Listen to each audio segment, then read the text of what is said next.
오늘 우리에게 주신 하나님 말씀은 민수기 7장 1절에서 3절 말씀입니다. 민수기 7장 1절에서 3절 말씀, 제가 가지고 있는 성경 구약 204페이지입니다. 살아계신 하나님 말씀을 봉독합니다.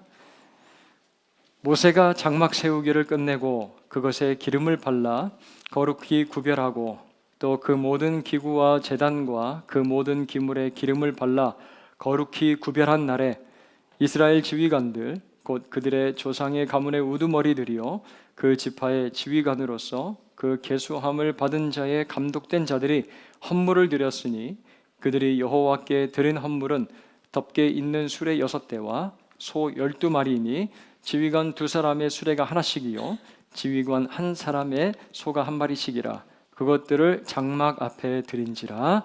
아멘. 드림이라는 제목으로 여러분들과 함께 말씀을 나누겠습니다. 아낌없이 주는 나무, The Giving Tree라는 미국의 동화가 있습니다. 여러분들 아마 보신 적이 있을 텐데요. 소녀는 들판에 서 있는 나무에서 행복한 시간을 보내요. 나뭇가지에 걸려있는 그네를 타기도 하고, 그리고 그 나뭇가지에 열리는 사과 열매를 먹기도 하고요. 행복한 시간을 보냅니다. 나무도 그렇게 이제 소년과 보내는 시간이 참 좋았지만 자라면서 뜸해진 그 소년의 발걸음이 그 무엇보다 그립습니다. 어느 날 성장한 소년이 찾아와요. 그때 나무는 네가 그렇게 맛있게 먹던 사과 열매가 여기 있어. 그러면서 사과를 내어주면서 함께 시간을 갖자고 이야기를 합니다. 하지만 소년은 이렇게 대답을 하죠. 시간 없다고. 난 지금 돈이 필요하다고 이야기를 합니다. 나무는 자신의 열린 사과를 내어주면서 이거 가져가라고, 그래서 팔아서 필요한 돈을 마련하라고 이야기를 합니다. 그렇게 사과를 따서 떠난 소년이 또 어느 날 찾아와요. 너무 반가워서 너 예전에 그렇게 나와 함께 그네를 타면서 시간을 보냈는데 나와 함께 오늘 그렇게 시간을 보내지 않을래? 나무가 이렇게 이야기를 하는데 또 이렇게 이야기를 합니다. 대답을 해요. 난 이제 곧 결혼을 하게 된다고. 내게 집이 필요해.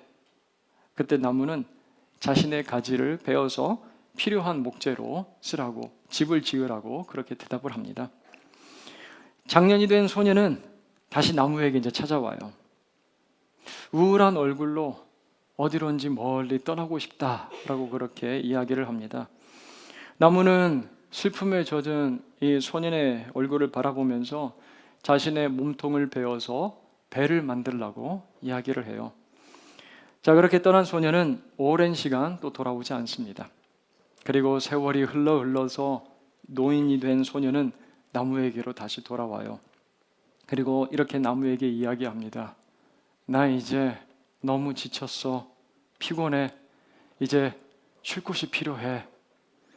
그때 나무는 이렇게 소년에게 대답을 해요. 내 그루터기에 앉아서 쉬렴. 그렇게 이야기를 합니다. 내 남은 그루터기에 앉아서 쉬렴. 그리고 동화는 이러한 장면으로 이제 끝이 납니다. 그래서 나무는 행복했습니다. 라고 이렇게 끝나요. 나무는 행복했습니다. 여러분, 이 동화에서 나무가 아낌없이 자기의 모든 것을 이 소년에게 다 내어준 이유가 무엇이라고 생각을 하십니까? 여러분들 누군가에게 이익이나 실리를 따지지 않고 다 내어준 적이 있었다면 언제 그러셨어요? 그런 경험이 혹시 있으십니까? 어떻게 그럴 수가 있을까요, 여러분? 오늘 말씀을 준비하면서 어떤 제목을 붙일까 고민을 했습니다. 좋은 설교의 제목을 붙이는 것도 참 고민이 되는 일이더라고요. 원래는 제목이 집들이였습니다. 집들이라고 써놨다가 오늘 이제 제목으로 제가 바꿨는데요. 성경에서 분량이 가장 많은 장이 시편 119편이에요. 총 176절로 되어 있습니다. 그런데 그 다음으로 긴 장이 어디냐면 바로 민수기 7장이에요. 민수기 7장이 성경에서 두 번째로 그 분량이 많은 부분이라고 그럽니다. 도대체 어떤 내용을 기록을 했길래 이렇게 7장이 긴 걸까 궁금했어요. 그런데 이게 쭉 읽는데요, 지루할 정도로 7장 똑같은 내용이 반복이 되고 또 반복이 됩니다. 계속해서 반복돼요. 읽다 보면요, 내가 지금 앞을 읽었나 아니면 뒤를 읽었나, 내가 제대로 지금 읽고 있는 건가, 이게 헷갈릴 정도로 비슷합니다. 별로 중요하지도 않은 내용인 것 같은데 이렇게 다 일일이 자세히 기록을 했을까? 이거 혹시 프린트가 잘못된 건 아닐까? 이상할 정도예요, 여러분. 그래서 이제 설교를 준비하려고 지난주 7장을 딱 펼칠 때마다 이게 막막했습니다. 야, 이거 이 7장을 가지고 어떻게 설교를 준비를 해야 되나? 7장 그냥 건너뛸까? 이번에는 이런 생각도 들었어요. 그런데 마음에 진정하고 하나님께서 분명히 꼭 필요한 말씀을 내게도 주실 거야. 이제 기도하면서 침착하게 천천히 말씀을 이제 읽어 내려가다 보니까 이런 느낌이 드는 거예요. 화기애애한 아주 따뜻한 집들이 하는 장면이 제 머릿속에 이렇게 그려졌습니다. 정이 느껴지고 그렇게 집들이 하는 사랑하는 이웃에게 자기의 것을 아낌없이 내어주고 있는 사람들의 모습이 보였어요. 오늘 말씀은 새 집으로 이사한 사랑하는 이웃을 축하해 주기 위해 찾아온 사람들, 그들이 누구인지 또 그들이 무엇을 들고 왔는지 우리들에게 소개합니다. 우리가 집들이를 누구 초대를 받아서 가게 되면 어떻게 합니까? 그냥 가지 않죠. 작더라도 선물을 하나 준비를 해서 갑니다. 빈손으로 가면 민망하잖아요. 저도 예전 친구 집에 이제 집들이 초대를 받아서 한번 가게 됐는데요. 야, 이거 뭘 사가야 될까 굉장히 고민하게 되더라고요. 그러면서 이제 생각하면서 마트에 들어갔는데 딱 마트에 들어가자마자 제 눈에 확 들어오는 선물이 하나 있었습니다. 야, 이 두루마리 화장지가 제 눈에 확 들어와서 저거 분명히 이제 사가야 되겠다라는 생각이 확 들었는데, 이 이제 두루마리 화장지 이름의 제목이 뭔지 아세요? 잘 풀리는 집. 와, 이거다라는 생각이, 잘 풀리는 집, 그렇게 돼 있더라고요. 그래서 제가 이제 그걸 사가지고 친구 집들이에 선물을 줬더니 너무 좋아하는 거예요. 야, 이제 잘 풀리게 생겼다 이렇게 이제 얘기를 하면서 정말 잘 샀다 생각이 들었습니다. 아끼고 사랑하는 사람 집에 집들이를 우리가 찾아가면 그 집에 무엇이 필요할까, 어떤 선물을 주면 기억에 오래 남을까 이제 고민하면서 선물을 고르게 됩니다. 7장 하나님의 집들이를 우리들에게 보여주고 있습니다. 하나님은 이스라엘 백성들을 이집트에서 건져내시고 그들을 구원해내셨고요, 노예였던 그 모든 사람들을 자유인의 신분으로 변화시켜 주셨습니다. 그 좋으신 하나님께서 이제 이스라엘 백성들 그 한 복판에 함께 거하시고 그들과 교제하시고 이제 광야와 같은 인생의 길을 함께 동행하시겠다라고 말씀하시면서 무엇을 세우라고 말씀을 하십니까? 무엇을 세우라고? 나와 함께 만나는 회막, 장막을 세우라라고 말씀을 하세요. 그렇게 완성된 이제 회막에 거룩한 입주식이 열리는 거예요. 쉽게 말하자면 하나님의 집들이가 열리는 겁니다. 그리고 그곳에 찾아온 사람들에게서요, 우리는 아낌없는 드림을 볼 수가 있어요. 아낌없는 드림이 보여집니다. 오늘 함께 말씀을 나누면서요, 우리에게 있어 이 거룩한 집들이가 무엇이고 또 어떠한 드림으로 우리가 하나님 앞에 나가야 되는지 생각해 보면서 하나님이 주시는 은혜를 나누려고 합니다. 건물을 다 세우고요, 꼭 그 사용하기 전에 거쳐야 되는 이 순서가 있습니다. 이제 건축 설계 그리고 안전 기준 이런 거에 전부 다 부합하게 건물이 시공이 되었는지 최종적으로 확인하는 단계예요. 그걸 뭐라고 부릅니까? 준공 검사라고요. 준공 검사. 제가 새로 이제 식당을 준비하는 예전 이제 사역할 때 성도님 이제 아직 다 이제 준비가 거의 다 준비가 됐는데 이제 오픈만 하면 되는데 그곳에 이제 불러서 그렇게 이제 신방을 하게 될 때가 있었는데 이런 말을 자주 들었어요. 몇 번이고, 목사님 빨리 이제 가게를 좀 오픈을 해야 되는데 준공 검사가 통과가 되질 않아요. 떨어지질 않습니다. 이거 빨리 좀 통과할 수 있도록 목사님 좀 기도 좀 해주세요. 이제 그런 말을 자주 들었었거든요. 7장 1절이 여러분 그런 모습이에요. 하나님의 준공 검사가 이제 이렇게 시작이 되고 있습니다. 1절 앞부분을 한번 보시길 바라요.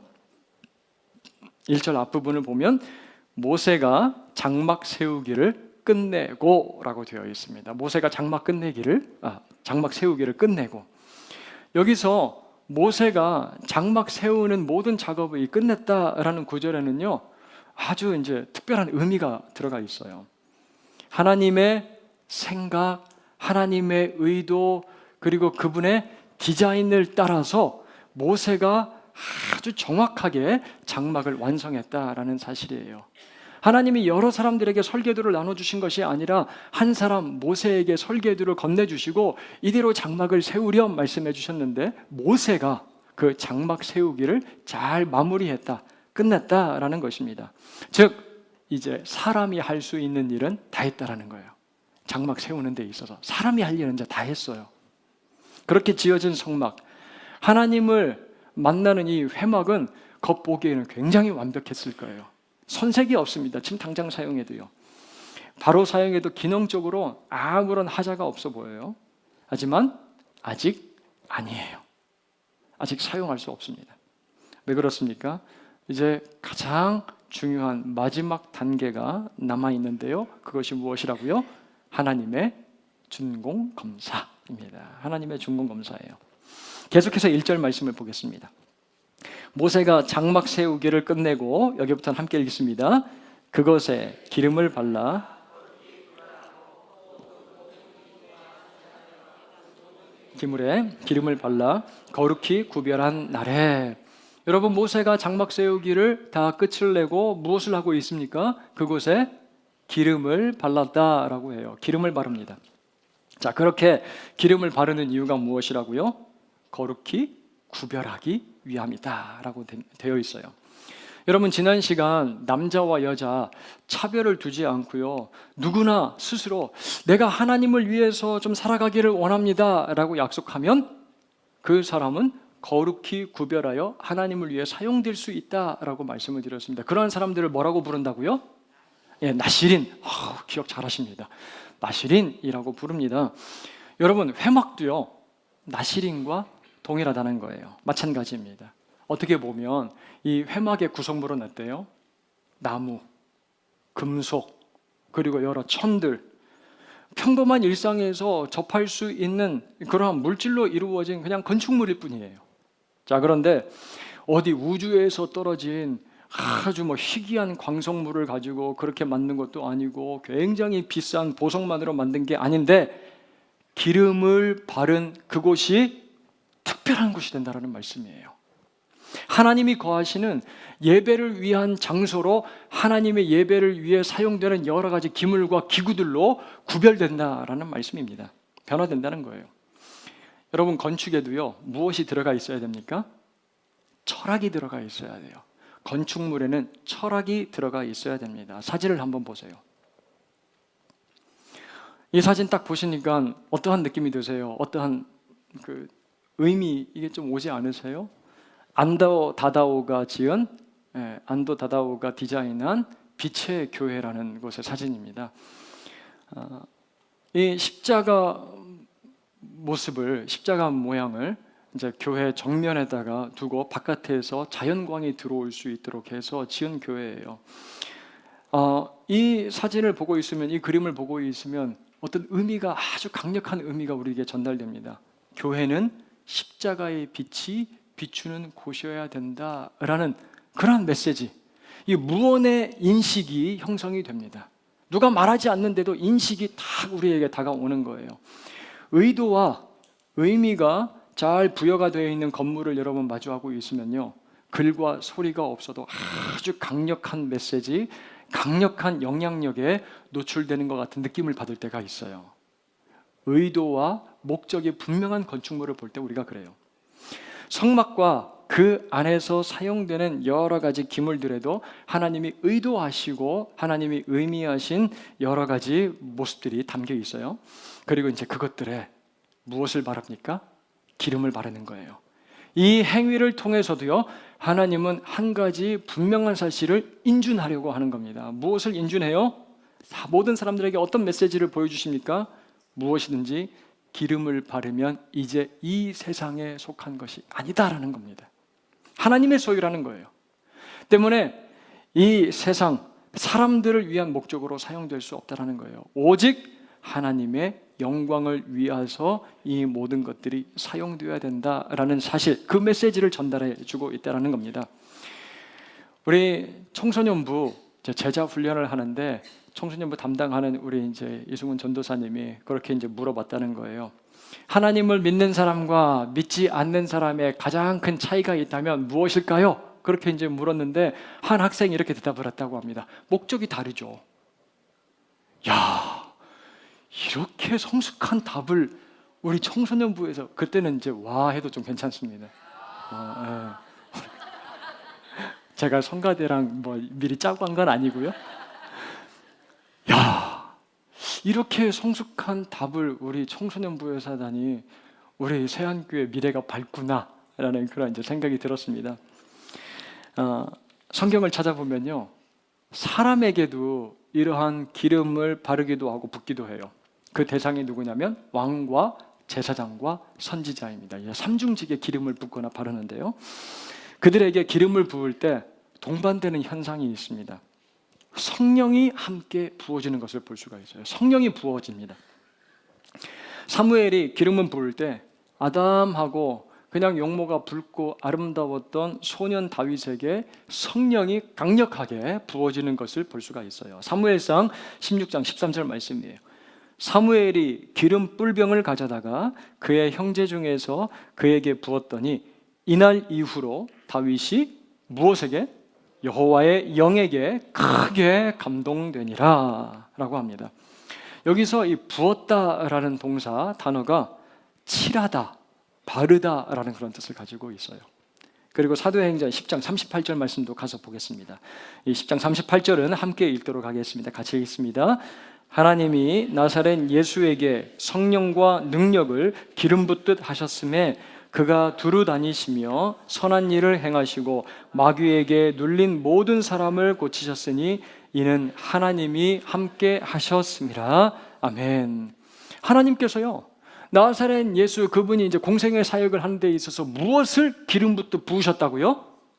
성령과 능력을 그에게 기름 붓듯 부으셨다라고 합니다. 그렇게 성령이 부어졌을 때 예수님에게서는 놀라운 기적과 표적이 나타나고 마귀에게 눌렸던 자들을 치료하는 그러한 놀라운 역사가 일어났다라고 말씀을 하고 있어요. 자, 그 이유를 마지막에 이렇게 언급을 하고 있습니다. 뭐라고 하면 이는 하나님이 함께 하셨습니다. 이는 하나님이 함께 하셨습니다. 입니다. 여러분, 오늘 말씀에서요, 이 기름을 바른다라는 의미는 여러분 무엇입니까? 어떤 의미일까요? 이곳에 하나님이 함께 하신다라는 거예요. 기름을 바른 것에 하나님이 함께 하신다.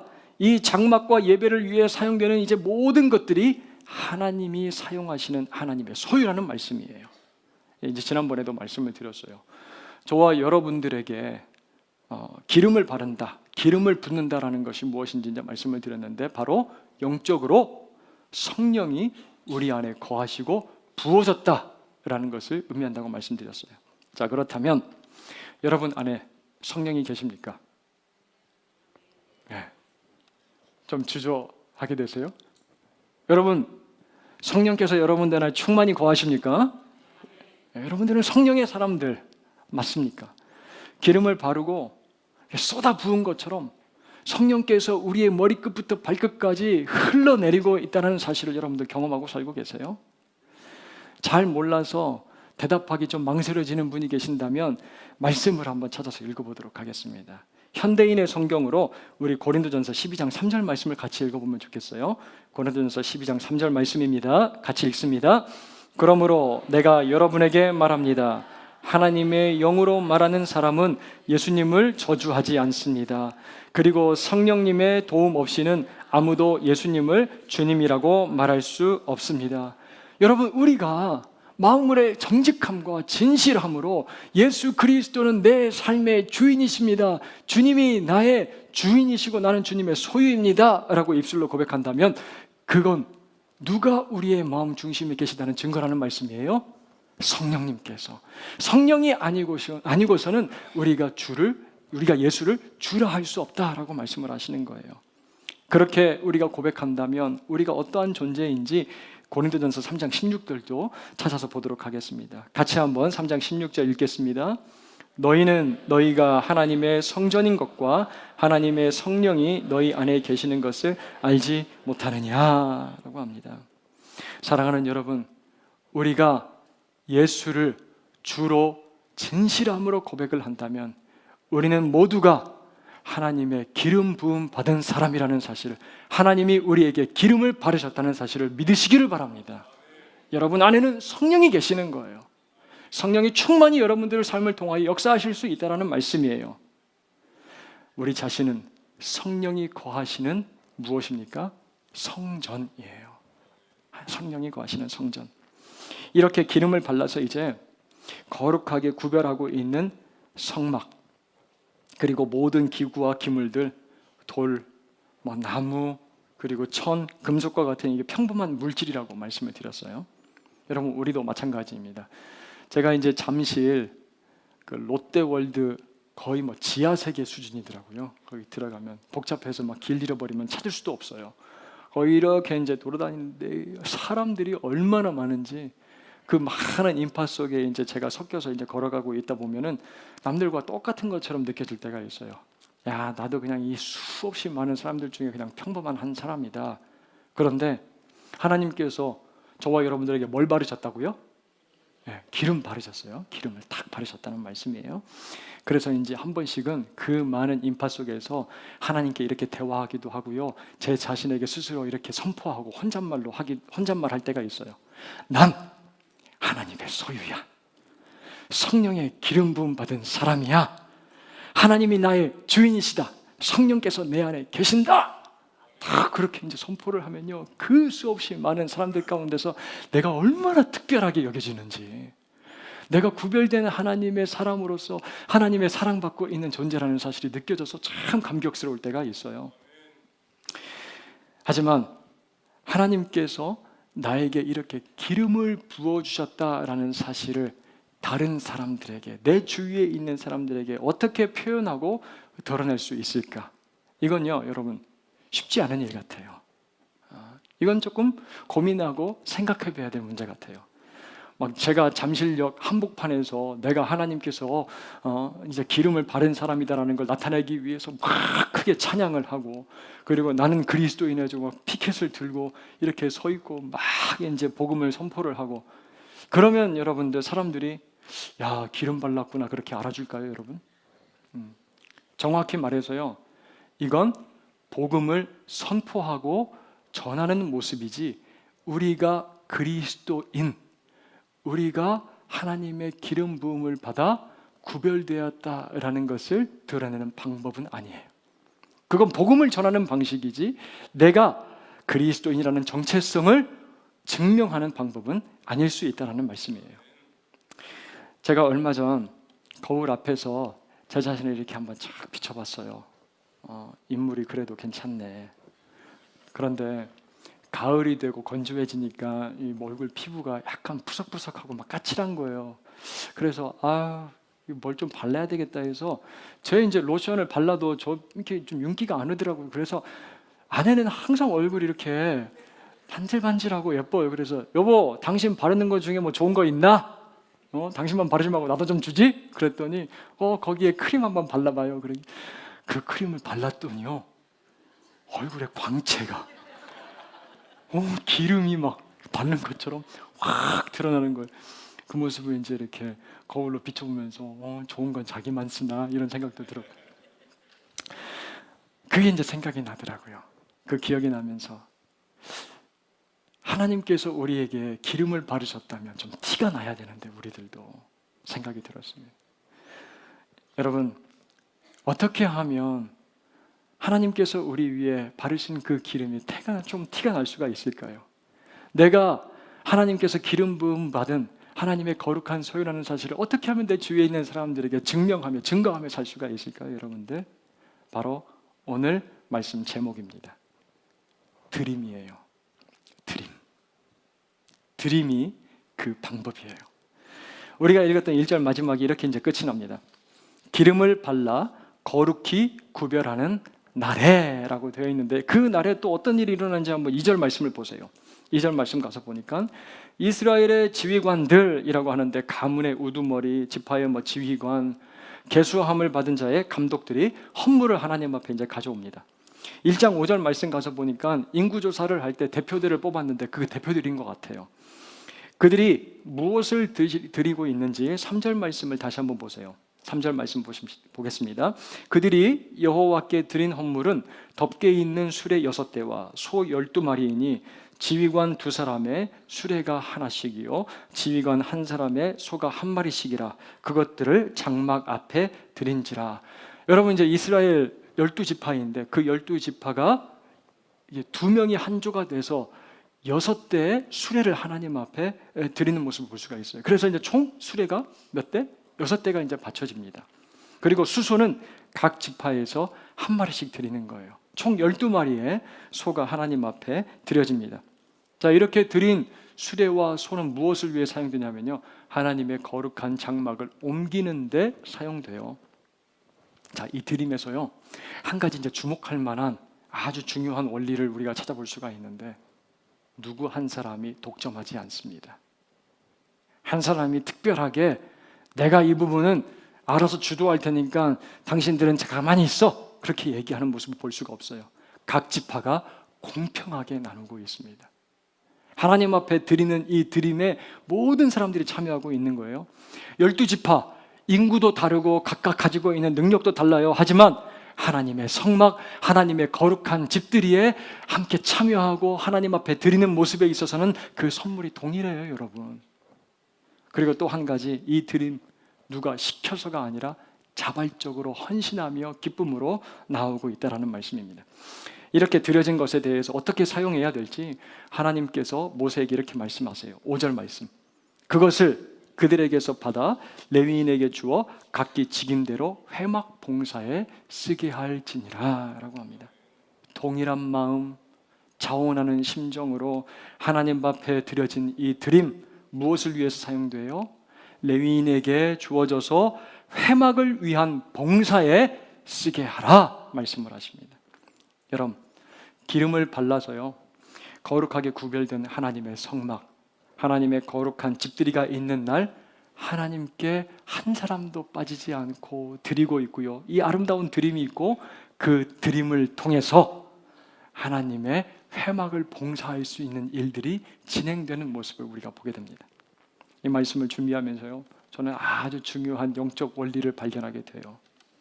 바로 우리가 기름을 발라 하나님의 거룩한 소유로 구별이 되었다면, 하나님의 성전이 되었다면, 하나님의 성령께서 우리 내면을 자기의 거하시는 처소, 자기의 집으로 삼으셨다면 우리는 하나님 앞에 집들이 선물, 드림으로 나아가야 된다는 말씀이에요. 드려야 된다는 겁니다. 우리는 예수 그리스도를 믿고 하나님의 자녀가 되었습니다. 온 우주 만물이신 하나님 앞에 나아가 우리가 간구하고 필요한 것들을 구할 수 있는 그러한 특권이, 자격이 우리에게 주어졌어요. 은혜의 보좌 앞에 나아가 때를 따라 돕는 은혜를 구하기 위하여 우리는 무릎을 꿇을 수가 있는 사람들이 되었어요.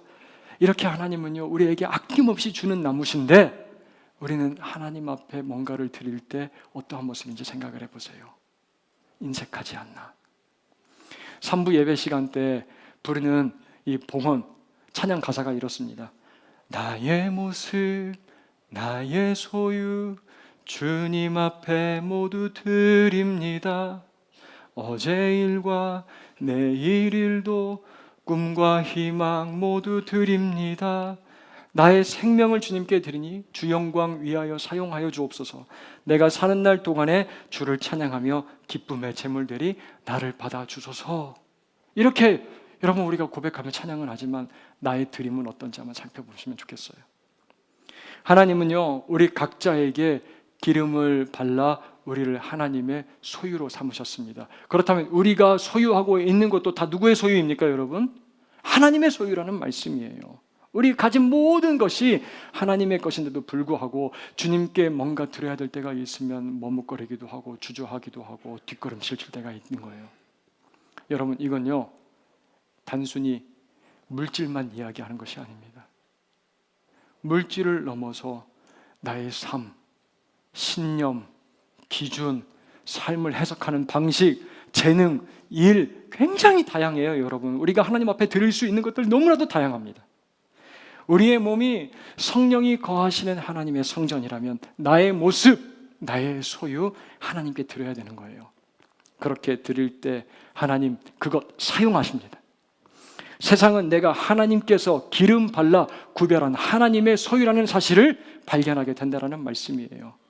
그 거룩한 정체성을 세상이 보게 된다는 말씀입니다. 여러분, 여전히 내가 하나님의 것임에도 불구하고 내 건 다 나의 소유라고 꽉 붙잡고 있는데 그것 통하여 하나님께서 어떻게 일하시겠어요? 여러분, 우리의 삶 가운데 하나님을 향한 구체적인 드림이 있으십니까? 성령께서 우리 안에 거하시고 하나님의 집들이가 우리의 인생 가운데 있었음에도 불구하고 아직까지 하나님 앞에 드리지 못하고 여전히 빈손으로 주님을 만나고 있는 우리의 모습입니까? 내 성격을 주님께 드립니다. 주님 닮지 못한 이 부족하고 연약한 내 성격을 주님 앞에 드립니다. 나의 시간, 나의 재능도 주님께 드립니다. 내 경험과 지혜, 그리고 내가 가지고 있는 물질도 주님 앞에 드립니다. 여러분, 그런 드림에 결단이 없다면요, 나는 과연 하나님을 내 삶의 온전한 주인으로 인정을 하고 있는지, 내가 기름을 발라 하나님의 소유된 하나님의 거룩한 백성인지를 우리는요 심각하게 다시 한번 살펴봐야 돼요. 내 용어를 점검해야 됩니다. 제가 참 좋아하는 팀 켈러 목사님 일과 영성이라는 책에서 이러한 논지로 이야기를 합니다. 끊임없이 그리스도의 가르침을 이야기한다고 그래서 직장에서 내가 그리스도인이라는 정체성이 드러나는 것이 아니다라고 이야기를 해요. 계속해서 내가 성경에서 얻은 지식을 이야기한다고 그래서 그걸로 내가 그리스도인의 정체성이 드러나지 않는다라고 그렇게 이야기를 합니다. 드림이 있어야 된다는 거예요. 드림이. 여러분, 기업의 목적은 무엇입니까? 이윤 추구예요. 기업의 목적은 이윤 추구입니다. 하지만 그 불변의 목적을 하나님 앞에 드릴 때, 하나님께 드릴 때 기업은 달라진다라고 그렇게 언급을 하면서요 이렇게 이야기를 합니다. 수억 원의 돈을 기독교 단체에 기부를 하고 자기 회사에 막 성경 구절을 막 크게 플랜카드를 막 걸어가지고 붙였다고 그래서 그걸로 만족하지 않는다라는 거예요. 일과 영성의 책의 한 부분입니다. 보여주시고 계시네요. 제가 읽어드리겠습니다. 복음의 가치를 중심으로 하는 기업에는 확연히 구별되는 비전이 있다. 독특한 방식으로 고객들을 섬기고 적대적인 관계와 착취가 없으며 생산물의 탁월함과 품질을 대단히 강조하고 설령 수익이 줄어들지라도 조직의 현장에서 일상적인 기업 활동에 이르기까지 전 영역에 골고루 미치는 윤리적 환경이 갖춰져 있게 마련이다. 복음적인 세계관을 쫓는 비즈니스에서 이유는 수많은 구성 요소들 가운데 하나일 따릅니다. 이윤을 따르는 것, 기업이 버려야 될 거라고 이야기를 하지 않아요. 수없이 많은 가치들 가운데 하나일 뿐이다라고 이야기를 하는 거예요. 어떠한 기업? 복음을 따르는 복음적인 세계관을 쫓는 기업이 될 때 그렇게 얘기를 하는 거예요. 그리고 그렇게 드려진 드림을 통해서 하나님의 나라를 세워가고 하나님의 나라가 확정되는 수없이 많은 이야기들을 소개를 하고 있어요. 사랑으로 환자를 돌보는 의사, 모든 차량에 동일한 수익률을 적용하기로 한 자동차 세일즈맨의 이야기, 가짜 뉴스나 편향된 소식이 아닌 공정한 마음으로 기사를 쓰기로 결단한 저널리스트, 희망과 소망에 대한 영화를 연출하기로 결단한 영화 감독, 음악과 문학, 그림으로 구원의 메시지를 표현하기로 결단한 예술가들의 이야기, 그들의 드림을 통해서 하나님의 꿈, 하나님의 나라의 드림, 그 꿈이 이루어져 가고 있다라고 이야기를 하는 거예요. 참 마음이 설레었습니다. 우리 세안의 모든 지체들이 그러한 드림을 통해 하나님의 꿈, 드림이 이루어진다면 얼마나 좋을까라는 생각이 들었어요. 그래서 제가 오늘 이 말씀 제목을 드림이라고 붙인 거예요. 여러분. 사랑하는 여러분, 이번 한 주 주님께 무엇을 드리시겠습니까? 무엇을 드릴 수 있다고 생각을 하십니까?